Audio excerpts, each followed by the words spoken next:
கரூரில் கூட்ட நெரிசலில் 41 பேர் உயிரிழந்த வழக்கின் விசாரணைக்கு ஆஜரான தவேக நிர்வாகிகள் விசிகானந்த், ஆதவ் அர்ஜுனாவிடம் உள்ளிட்டோரிடம் டெல்லி சிபிஐ அதிகாரிகள் 5.5 மணி நேரத்திற்கு மேலாக விசாரணை செய்து வருகின்றனர்.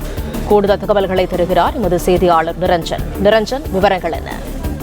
கடந்த செப்டம்பர் 27ஆம் தேதி தமிழக வெற்றிக் கழக தலைவர் விஜய் கலந்து கொண்ட தேர்தல் பரப்புரை கூட்டத்தில் கூட்ட நெரிசலில் சிக்கி 41 பேர் உயிரிழந்த சம்பவம் என்பதுதான் நாட்டையே உலுக்கி இருந்தது. இதனை அடுத்து சிபிஐ ஆனது வழக்கு பதிவு செய்து விசாரணை நடத்தி வரக்கூடிய சூழலில் ஏற்கனவே கரூரில் இருக்கக்கூடிய சிபிஐ முகாமில் தவேக நிர்வாகிகளிடம் விசாரணை என்பது நடத்தப்பட்டிருந்தது. தற்பொழுது இந்த வழக்கு விசாரணை கிட்டத்தட்ட இறுதி கட்டத்தை எட்டியிருக்கிறது என்ற ஒரு அறிகுறியாக இன்று காலை 10 மணிக்கு நேரில் ஆஜராகுமாறு சிபிஐ தரப்பிடமிருந்து தமிழக வெற்றி கழகத்தின் மூத்த நிர்வாகிகளுக்கு சம்மன் என்பது அனுப்பப்பட்டிருந்தது.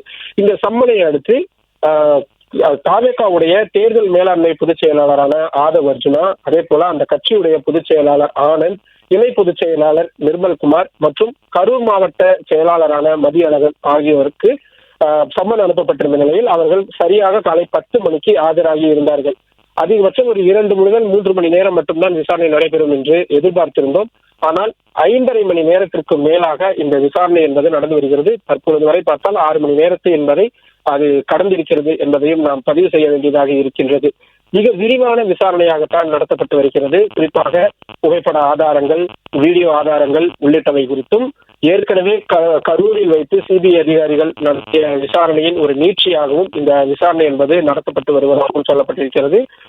நால்வரையும் ஒன்றாக உட்கார வைத்து இந்த விசாரணை என்பது நடத்தப்படுவதாகவும் தகவல்கள் சொல்லப்படுகிறது. தேவைப்பட்டால் தனித்தனியாகவும் அவர்களிடம் விசாரணை என்பதும் நடத்தப்பட்டிருக்கிறது. வெறும் இவர்கள் மட்டும் இல்லாமல் கரூர் எஸ்பி மற்றும் டிஎஸ்பி ஆகியோரும் இந்த விசாரணைக்காக அவர்கள் நேரில் ஆஜராகி இருக்கிறார்கள். அதே போல இன்ஸ்பெக்டர்களான மணிவண்ணன் உள்ளிட்டோரும் நேரில் ஆஜராகி இருக்கிறார்கள். அவர்களிடமும் விசாரணை என்பது நடத்தப்பட்டு வருகிறது. குறிப்பாக எதற்காக அனுமதி வாங்கப்பட்டது, எவ்வளவு பேர் வருவார்கள் என்று எதிர்பார்க்கப்பட்டது, அந்த மின் இணைப்பு துண்டிக்கப்பட்டதாக சொல்லப்படுகிறது, அது போன்ற விஷயங்கள், அதே போல எத்தனை பேர் வந்திருந்தார்கள், தவேகவிலிருந்து என்னென்ன மாதிரியான ஏற்பாடுகள் செய்யப்பட்டிருந்தது, மாவட்ட ஆட்சியர் எத்தகைய அனுமதியை வழங்கி இருந்தார், விதிமுறை மீறல்கள் எதுவும் நடந்திருக்கிறதா, காவல்துறையினர் எத்தனை பேர் பணியில் ஈடுபடுத்தப்பட்டிருந்தார்கள், காயமடைந்தவர்கள் உடனடியாக எப்பொழுது மருத்துவமனைகளுக்கு கொண்டு செல்லப்பட்டார்கள், எத்தகைய சிகிச்சைகள் என்பது மருத்துவமனையில் கொடுக்கப்பட்டது, போதுமான ஏற்பாடுகள் என்பது கட்சியின் சார்பாகவும் மாவட்ட நிர்வாகம் சார்பாகவும் செய்யப்பட்டிருந்ததா, காலதாமதமாக வந்தார் என்ற குற்றச்சாட்டுகள் இருக்கிறது, அது குறித்த விஷயங்கள் என்ன, அதே போல இந்த சம்பவம் நடந்ததற்கு பிறகு ஊடகங்களிடம் தவேகவும் மற்ற நிர்வாகிகளும் பேசியது, அரசு அதிகாரிகள் கொடுத்த பேட்டிகள் போன்ற அனைத்து விஷயங்களையும் தனித்தனியாக சிபிஐ அதிகாரிகள் விரிவான ஒரு விசாரணையாகவே இவர்களிடம் மேற்கொண்டு வருகிறார்கள். ஏனென்றால் இந்த வழக்கில் குற்றப்பத்திரிகை என்பதை இன்னும் சில வாரங்களில் தாக்கல் செய்ய வேண்டிய ஒரு நெருக்கடியும் சிபிஐ தரப்புக்கு இருக்கிறது.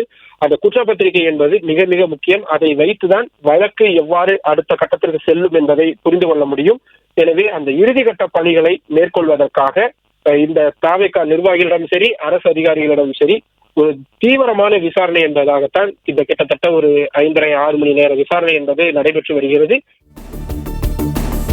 தகவல்களுக்கு நன்றி நிரஞ்சன். பிளே ஸ்டோர் மற்றும் ஆப் ஸ்டோரில் இருந்து பாலிமர் செயலியை QR கோடு மூலம் பதிவிறக்கம் செய்யுங்கள். செய்திகளை உடனுக்குடன் பெறுங்கள்.